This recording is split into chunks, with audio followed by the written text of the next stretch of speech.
जीव हमारी जाति है, मानव धर्म हमारा। हिंदू मुस्लिम सिख ईसाई धर्म नहीं कोई न्यारा।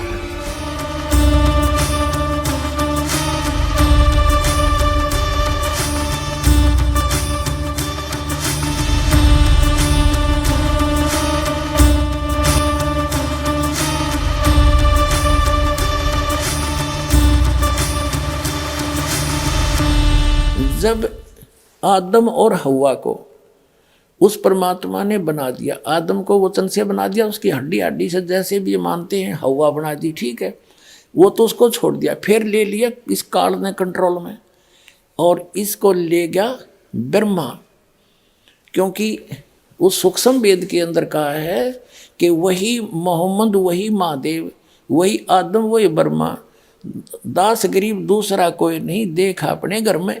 अब दास जो आपको दिखाना चाह रहा है कि उसके बाद तीन देवताओं ने, ब्रह्मा विष्णु महेश ने यहाँ की बागडोर संभाल ली।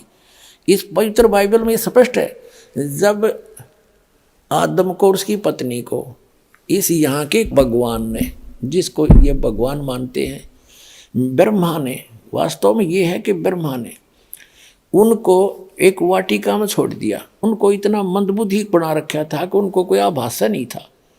उनसे कहा कि और सब इस वाटिका के सब वृक्षों के फल आप खा लो, लेकिन ये बीचों बीच जो जीवन जो फल हैं, बीच वाले वृक्षों के फल मत खाना, खाओगे तो मर जाओगे तुम।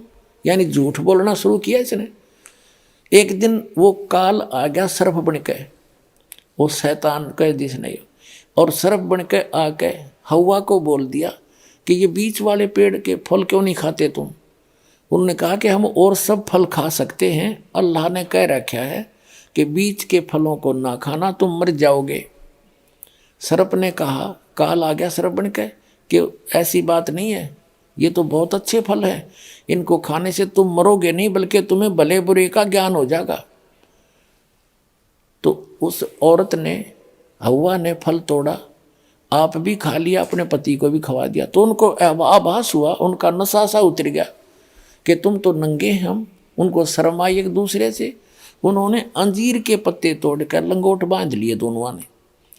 फिर कहते हैं शाम के समय वो अल्लाह यानी खुदा, वो परमात्मा आया, उसकी पैर की कदम की आवाज़ सुनकर वो दोनों छुप गए वाटिका में।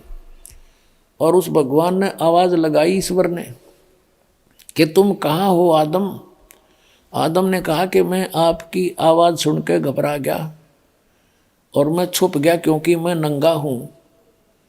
तो कहते हैं भगवान ने कहा कि क्या तुमने वो फल खा लिए जो मैंने मना किए थे। हाँ, हमने खा लिए, मेरी पत्नी ने खिला दिए। उसकी पत्नी से पूछा तो उसने कहा कि सर्प ने बहका दिया, हमने इसलिए खा लिए। तो वो अल्लाह जिसने, ये भगवान कहते हैं पवित्र बाइबल के पढ़ने वाले, उसने सोचा कि अब इन आदम और हव्वा ने वो फल खा लिए, ये भले और बुरे का ज्ञान कराने वाले फल खा लिए, और कहीं ऐसा ना हो कि इसी वाटिका में ऐसे भी फल लगे हैं, ऐसे वृक्ष भी हैं जिनका फल तोड़ कर ये खा लेंगे तो ये अमर ना हो जाएं और हम में से एक के समान हो जाएंगे अगर ये फल खा लिया तो।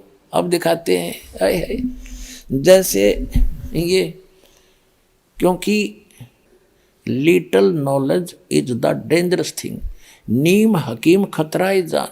ये ज़्यादा अटपट करने वाले, ज़्यादा मंत्रों के घोट कर दुनिया पर प्रभाव जमाने वाले, ये लिटल नॉलेज वाले हैं, ये नीम हकीम है। इनको कखता पता नहीं। आम जनता ने सोचा बड़ा जल्दी जल्दी बोला है, फटाफट फटाफट, ये तो गौणाए विद्वान होगा। विद्वान इन ये लक्षण नहीं होते, वो तो गर्क होता। कहते हैं बड़ बड़ करे सो भूत है, थोड़ा बोले देव, और मान महंत चाहे नहीं। ये लक्षण रख ले। जो अटपट करते हैं ना ज़्यादा, वो तो कहते हैं भूत समझो उनको, तो वो तो मूर्ख बनाना चाहते हैं जनता को। और थोड़ा बोले देव, महापुरुष तो बहुत सीमित बातें करता है, ढंग से बोलता है। और मान महंत चाहे नहीं, मान बड़ाई चाहता नहीं, ये साधु के लक्षण, ये लक्षण रख ले। तो वो क्या कहते हैं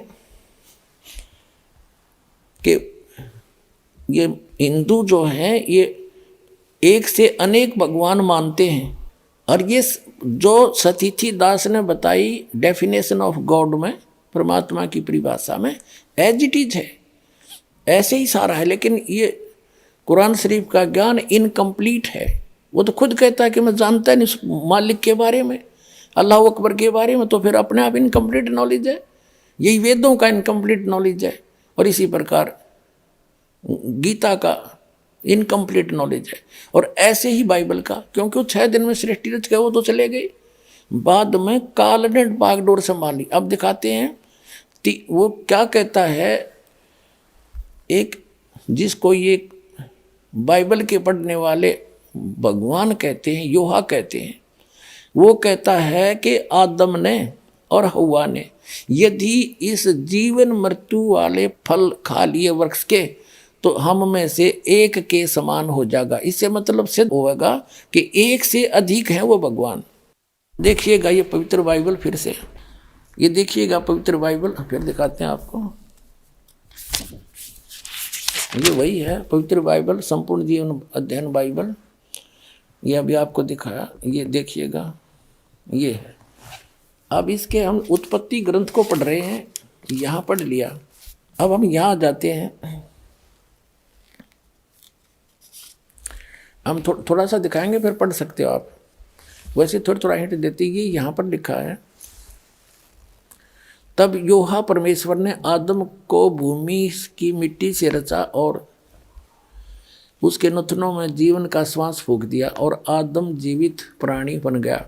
और योहा परमेश्वर ने पूरब की ओर अदन में एक वाटिका लगाई, और वहाँ आदम को जिसने उसे रचा था रख दिया। और योहा परमेश्वर ने भूमि के सब भांति भांति के वृक्ष जो देखने में मनोहर और उनके फल खाने में अच्छे हैं उगाए, और वाटिका के बीच में जीवन के वृक्ष और भले बुरे के ज्ञान के वृक्ष भी लगाया। अब देखो, योहा परमेश्वर ने आदम को लेकर अदन की वाटिका में रख दिया, और वह उसमें काम करे और उसकी रक्षा करे। और योहा परमेश्वर ने आदम को यह आज्ञा दी कि तू वाटिका के सब वृक्षों का फल बिना खटके खा सकता है, पर भले बुरे का ज्ञान का जो वृक्ष है उसका फल तू कभी न खाना, क्योंकि जिस दिन तू उसको खाएगा उसी दिन अवश्य मर जाएगा। अब यहाँ देखो 8 पृष्ठ पे पढ़ रहे हैं हम, जेनेसिस 8 पृष्ठ पे 18वां। योहा परमेश्वर ने कहा, आदम का अकेला रहना अच्छा नहीं, और उसके लिए एक ऐसा सहायक बनाऊं जो उससे मेल खाए। यहाँ देखिए, तब योहा परमेश्वर ने आदम को भारी नींद में सुला दिया, और ये तो उसकी उत्पत्ति की, उसकी हड्डी निकाल ली नौकरी। फिर यहाँ देखते हैं मनुष्य का पतन। योहा परमेश्वर ने जितने बनैले पशु बनाए थे उन सब में सर्वदुर्लभ था। उसने स्त्री से कहा कि क्या, वो हव्वा बना दी उसकी स्त्री, क्या सच है कि परमेश्वर ने कहा कि तुम इस वाटिका के वृक्ष का फल न खाना? स्त्री ने सर्प से कहा, इस वाटिका के वृक्षों के फल हम खा सकते हैं, पर जो वृक्ष वाटिका के बीच में है उसके फल के विषय में परमेश्वर ने कहा है कि न तो तुम उसको खाना और न उसको छूना, नहीं तो मर जाओगे। सर्प ने कहा, स्त्री से कहा कि तुम निश्चय नहीं मरोगे, वरना परमेश्वर आप जानता है कि जिस दिन तुम उसका फल खा लोगे उसी दिन तुम्हारी आंखें खुल जाएंगी, तुम भले बुरे का ज्ञान पाकर परमेश्वर के तुल्य हो जाओगे।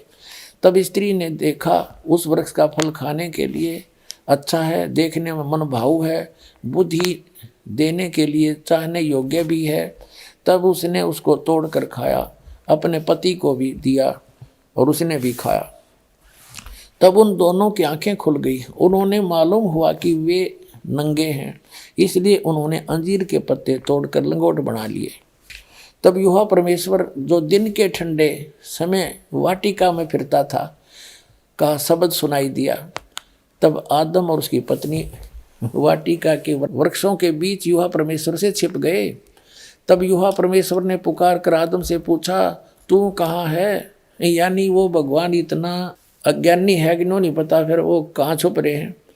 अब और वाटिका में घूमने फिरने लग रहा है। सारे बाइबल के पढ़ने वाले ईसाई यहूदी कहते हैं भगवान तो निराकार है। बताओ अकल है कोई ज्ञान? ये देखो, और इसमें सपट है, घूमा फिर सारी बात कर रहा। योहा परमेश्वर ने पुकार कर आदम से पूछा, तू कहाँ है? तो उसने कहा मैं तेरा शब्द बारी में सुनकर डर गया, क्योंकि मैं नंगा था इसलिए छिप गया। अब उसने कहा किसने तुझे बताया कि तू नंगा है?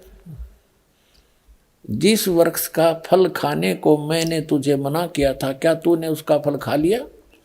खा लिया है। आदम ने कहा जिस स्त्री को तूने मेरे संग रहने को दिया है उसी ने उस वृक्ष का फल मुझे दिया और मैंने खा लिया।